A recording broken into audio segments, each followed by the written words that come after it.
Okay, students, we are now into Chapter 11, where we're going to learn about corporate finance and mainly the accounting for equity, which is stocks. So we're going to talk about how companies issue stock and do all those things, and also talk about earnings per share and PE ratios, which largely drive um, the analysis in the stock market.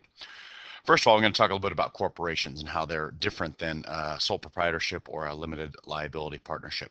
So first of all, some defining characteristics. They are their own separate legal entity. Okay, they have a limited liability to both managers and shareholders. In other words, if you own stock in, say, McDonald's, and something happens at McDonald's and the whole company were to go to be subject to a lawsuit, you can't be sued for that, whether you work for McDonald's or whether you are a shareholder. Now, if you were personally negligent as a manager, I guess that's different. But if you own stock in McDonald's or you own stock in some company and something happens, you're not liable for the liability that is attached to that company. One of the main reasons people will do this is to protect themselves.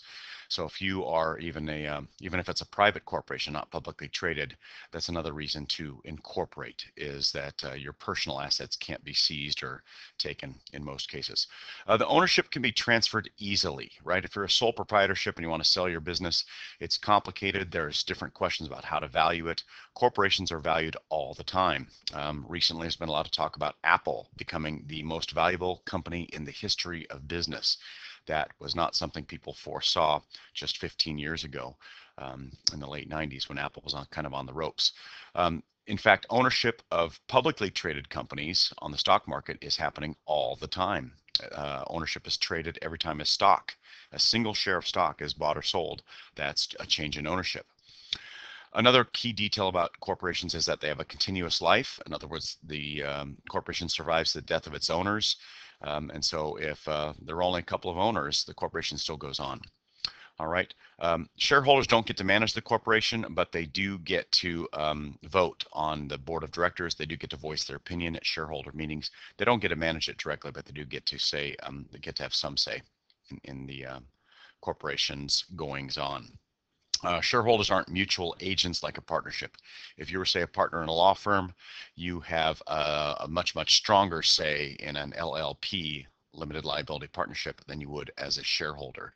Now, if you own 51% of the stock, well, clearly you're going to have much, much more say. But most shareholders are minority owners, and they simply get to vote on the board of directors, and they get some input as to some of the corporate officers. One of the main things about a company issuing stock is you can raise capital, but you do dilute ownership. For instance, when Facebook recently went public, they're giving out much, much more ownership. And when they were a private company, there was a limited number of owners, usually the people who founded the company, like Mark Zuckerberg and some of his colleagues, and some of the early employees of the company owned the vast majority of the ownership.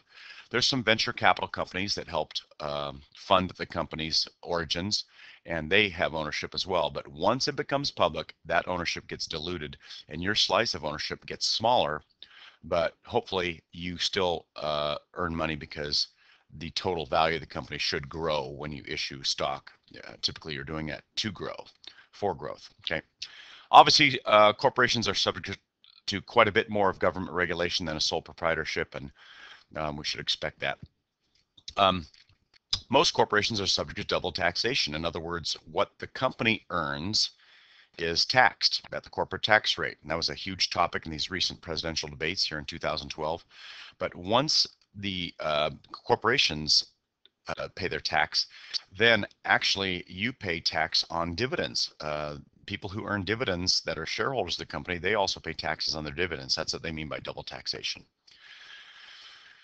We're going to talk a little bit about how corporations organize. They get their charter from a state government. Many companies are incorporated in Delaware. There's favorable laws by incorporating in Delaware. Intel, company where I used to work, was actually headquartered in Santa Clara, California. Like a lot of tech companies, they're actually a Delaware corporation. So companies get, excuse me, companies get tax breaks and they get favorable legal advantages from incorporating specifically in Delaware. And one of the recent trends, it's not brand new, it was talked about in this presidential election quite a bit again, both personal finance and corporations are incorporating offshore in places like the Cayman Islands and the Caribbean. the Bahamas off the coast of Florida and Bermuda out in the Atlantic, there are tremendous advantages to incorporating offshore because those countries specifically make very, very low tax rates. And so large corporations will incorporate there even if they don't have their operations there, even if they have nothing but a ghost office there. There are places you can go in the Cayman Islands and try to find the corporate headquarters, and oftentimes it is just a single office with a desk and somebody waiting there. And really, it's nothing more than a false front for the company to operate. It's legal. I'm not saying it's illegal, but it is really an American company that is quote unquote a Bermuda company or a Cayman Islands company specifically to keep from paying taxes in America. Interesting topic there. All right, number two, original shareholders are incorporators who sign the charter, and once the company gets started, they'll form an organizational structure. It looks often like this. You have your shareholders. The shareholders actually elect the board of directors. Okay, the board of directors will appoint corporate executives like the CEO, the chief operating officer, the chief financial officer, chief informational officer, president and VPs, and below that you have the employees of the corporation. Way down on the org chart, you'd have something as low as community college teachers, and below them is even part-time teachers. Okay, that's not totally serious, but just trying to add some humor to a dry topic. Okay, corporate stock. Corporations issue stock in return for investment in the company. And when they issue stock, they first are authorized to issue a specific number of shares. Now, this is called the number of shares authorized is not the same as outstanding shares. These are the ones that are outstanding and have not been bought back. Corporations can buy back shares, and if they authorize 10,000, they may only issue 8,000. Okay, so the number of shares authorized is not the same as outstanding. Okay, you're going to hear this word a lot. Par value is the value assigned to stock when it's first issued, and they usually make nice round numbers, but this is kind of a random dollar amount because they don't really know how much the stock will sell for when they issue it on the open market. So it's like bonds. They have to pick an interest rate for bonds, and if the market will bear more, well, they'll charge more for the bond. If you say the par value of the stock is $10, and when you go to issue it, people will pay 15, well, by all means, go get $15 per share. So the par value is really just a random dollar amount that's assigned, and you go out and get as much money as you can for the share. Other assets can also be exchanged for common stock, especially in a new company. Somebody might contribute equipment, they might contribute property, they might contribute other assets as well. But usually we're going to issue cash, but it doesn't always have to be cash. Okay, here we go. First example. Company's going to issue $100,000 shares or 100,000 shares at $5 par. How much money do they receive? Well, we're going to say 500,000. That's a simple calculation. This is what the journal entry would look like. Okay, we take in cash, goes up with a debit. Common stock is an owner's equity account, so it goes up with a credit. There's a journal entry, and this is assuming it was issued at par. Okay, in a moment we're going to show you what happens if we get a little bit more. All right, if the company's reputation is positive, people will pay more. Suppose we got $25,000 cash for issuing 20,000 shares at $1 par. Well, this would look like this. The cash part's easy. It says we got 25 grand, write it down. That should be pretty obvious. It says we got $25,000 cash, so put that down as a debit.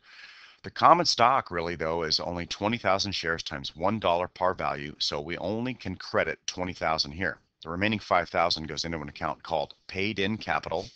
Your book will write down in excess of par. And so now debits, or the debit equals these two credits. This is also an owner's equity account, goes up with a credit. Okay, pretty simple, I think. Now, what happens is companies sometimes buy back their shares, specifically if they believe the shares are undervalued.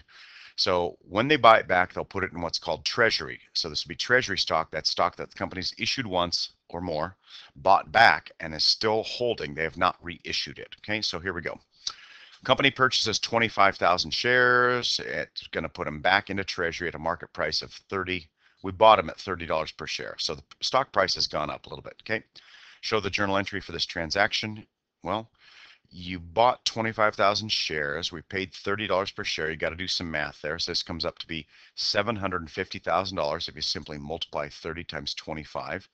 Okay. So that's the value of what we bought back. Of course, what is the cash value? Well, we had to pay $750,000. Notice now that when this treasury stock is bought back, it has a new basis. Whatever the par value was, whatever people actually paid for it, no longer matters. We bought it back at a basis of 30. If we were to reissue it, it's now issued at that new basis of 30. Okay, and if the stock price goes up, which usually it would, the company wouldn't buy it back unless they thought the stock price was about to go up and they know their operations better than anyone. Then hopefully when it goes up, you'll calculate your paid in capital based on this new price basis of $30 per share. So if people pay 35, clearly we're going to have some paid in capital above and beyond the $30 per share. Okay, let's see what that looks like. We later sold it $50 per share. It went way up, way above the 30 we paid. And again, the par value is way in the past now. We issued it at some par value. We bought it back at 30. Now we're reissuing it at 50. Okay, we'll do the math. 25 times 50, hopefully we get this much, 1.25 million. Okay, that's just 50 times 25,000. That's the cash we took in. And now what was the treasury stock basis? 25 times 30. Remember, we paid $750 for it. So what's the difference here? Looks to me like it's $500,000. Now that is paid in capital in excess of the new basis we had at 30. Okay, debits equal credits. This is how it looks. And keep in mind that if for whatever reason we paid 30, we went out to reissue it and we didn't get 30, suppose we got less than 30, say 28 or 25, paid in capital can be a debit value. Okay, if we have a basis, a cost basis of $750,000 for these $25,000 shares or 25,000 shares, paid in capital can be a debit. Okay, if we got less than the basis of $30 per share. That's rare though. Companies typically buy it back when they have a pretty good idea that it's going to go up in value, like this example here. Okay, I think that's enough for now. We will shift to the second lecture here for the next slide.